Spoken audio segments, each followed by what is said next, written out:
This is one thing that I had on my list that I wanted and had to do before I left Tucson. So let's go bike Mount Lemmon.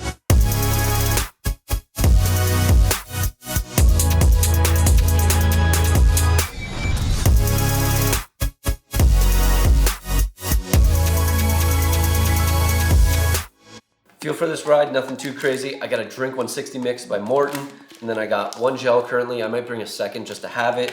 And then I also got a solid 225 bar by Morton. Absolutely love these bars.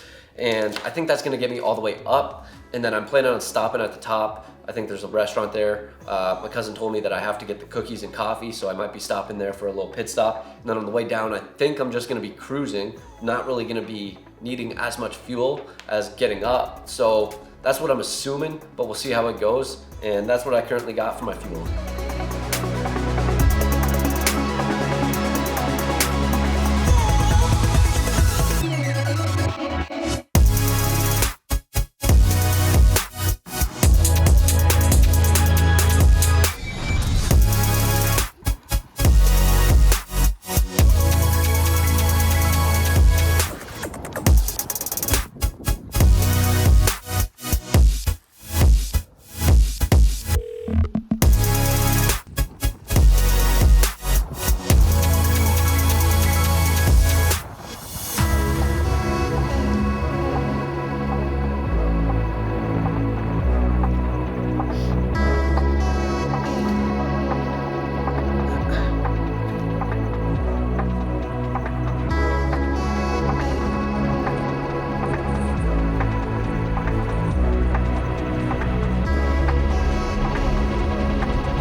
That took a lot longer than I expected it to. I think I was expecting about 3 hours. My buddy that I rode with, he said about the incline is about maybe 2.5 hours. And then I was thinking the descent would be maybe 30-ish minutes. But I think it was a lot longer than that. I think the incline is probably 3+ hours. And then the descent is a lot faster, maybe 30 to 60 minutes. Overall, I did it in 3 hours and 58 minutes. So pretty decent. Online, I was looking up, it said about 4.5 to 5.5 hours. So I guess I'm happy with the time. We did stop a few times. I think the overall elapsed time was about 4 hours and 28 minutes. But I mean, honestly, the stops, I feel like hurts your legs more because then it gives them time to rest and then you got to go back into it and it's like, oh, they're tired, they're sore, and they get time to build up. So I don't know, the stops seem to kind of have a hindering effect on your actual legs, but that climb, man, that climb was tough. It's just constant uphill battle, and they had a couple segments. The first segment was, I think, about 260 watts. I was able to keep up with him for most of it, but towards the end, he ended up dropping me, and then we caught up again, and then he had another segment. I'm not sure exactly what he did. I think maybe 300-ish watts. He weighs a little bit more than me, so for me, it would be a lot less than that. It was at like 3.6 watts per kilo for him.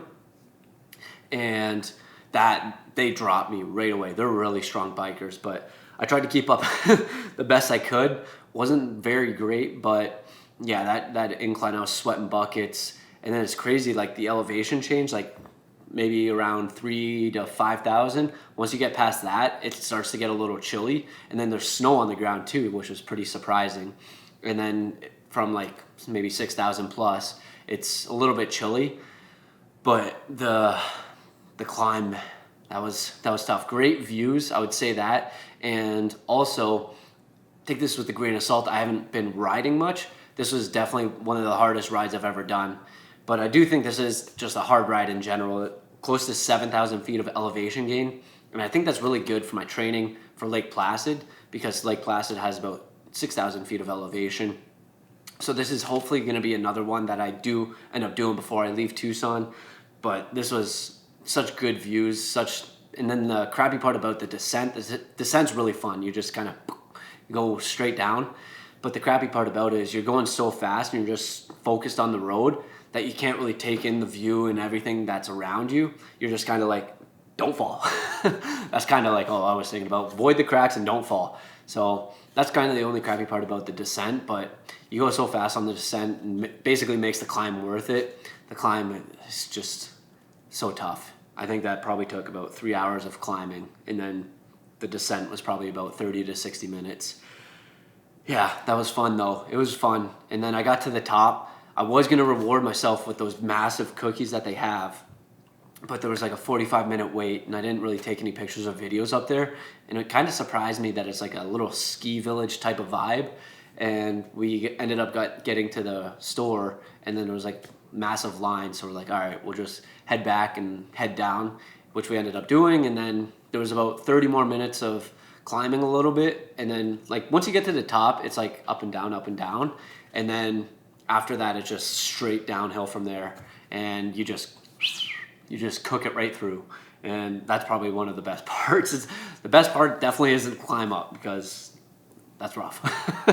But yeah, this was honestly a really fun ride, really great views, and definitely looking forward to doing this again. Hopefully I can get back out there and do it. I think it'll be really good for my training, because I do think climbing is one of my weaker areas, and it's something that I do need to focus on and improve on, especially for my Ironman, because when I do get there, I want to make sure that not really I don't have any weaknesses, but at least improve my weaknesses. And I think climbing right now is probably one of my biggest weaknesses, and probably swimming as well, but we're working on that one. So I think I need to get out there more and do a lot more climbing.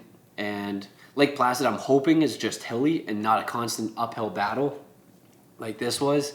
But also at the same time, this is a lot more climbing compared to Lake Placid, and it's over a shorter distance. But I think it's really good for practice at the same time. So that's something that I'm going to look forward to doing, and hopefully I can do it again, because it's a really fun ride if you just endure the suck. It takes longer than I expected, 3 hours and 58 minutes, but in my opinion, I think that's a decent time, and I think it's a good baseline for me to measure off of. And then next time when I do go out, I can see if I can improve and potentially beat that. We'll see. Hopefully I can. But if not, I think it's just a good ride in general. It's really fun. Lots of great views. Pretty decent bike path too. On the way down, for me at least, I wasn't really in the bike path as much. I'm on the lane and I'm just cooking. And then whenever there's like maybe a flat or uphill, I'll move over for cars to pass me. But other than that, I'm like in the car lane. I don't know if I'm supposed to be, but I think I'm going fast enough to be able to be in the car lane, because I think I was over 30 miles per hour, which is good. But yeah, the two guys I was with, really strong riders, and I think that helped me at the same time, because it pushes me to, whereas if I was by myself, I don't have those guys pushing me, and I'm just like, okay, I'm just gonna chill, have a good time. Whereas with those guys, it's like I'm trying to keep up, so it's pushing me to try and be better and try and push myself a little bit more, which was really good to have in. So next time if I do this again, I might be a lot slower, because I don't have those other people that are pushing me along to go faster, and I'm just kind of going at a more chill pace. But lesson learned, I need more either liquids or gels or food just to bring up, because I'm really happy I did bring that second gel, which I did end up having, but I think I underprepared in terms of the amount of stuff that I did bring. I think I was only about 500-ish calories. I probably should have brought 1,000 to maybe 2,000. I ended up burning 2,000 calories on this ride, so I think at least 1,000 calories next time will be a good benchmark to actually bring for me. And then probably more salt and electrolytes, because I was sweating buckets on the way up. It was tough, but really fun ride. Lots of great views, and I would strongly recommend that. It's going to be a tough battle, but I would allocate quite a few hours to this ride, because I think we went at a decent pace and it took us 4 hours. So I think it would take at least 4 hours, depending. Like, I think the only people that really passed us were pros. There was probably maybe a couple others, but pros, man, pros, they just go by. Like, we're on an incline, they're going like 15. It's like, come on now, like chill. But yeah, this was a really fun ride, and definitely looking forward to doing this again, because really fun, lots of pressure, lots of good elevation gain, and it was just really good ride, lots of great views. So if If you did enjoy this, glad you enjoyed. Maybe give it a thumbs up. And also, we'll be training for Lake Placid, and these elevation rides are something that I need to incorporate a lot more. And that was the main reason coming out to Tucson, is for the elevation and all the hills and stuff like that. So if you did enjoy this, appreciate you watching, and we'll catch you in the next one.